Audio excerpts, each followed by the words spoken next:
কিছুদিন আগে অভিনেত্রী আলিয়ার সঙ্গে বিবাহ বন্ধনে আবদ্ধ হন বলিউডের প্রেমিক পুরস্খ্যাত অভিনেতা রণবীর কাপুর।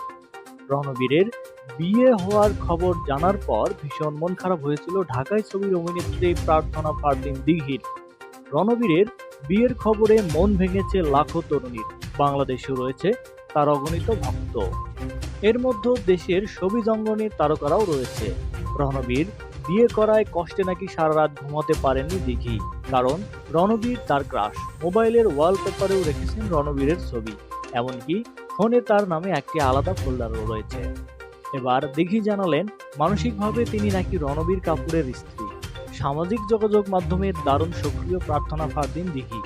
নিয়মিত তিনি তার আইডিতে ছবি ভিডিও পোস্ট করেন, সেগুলো নিয়ে অনুসারীদের মধ্যে চর্চার অন্ত নেই। দুই জেলায় ইনস্টাগ্রাম।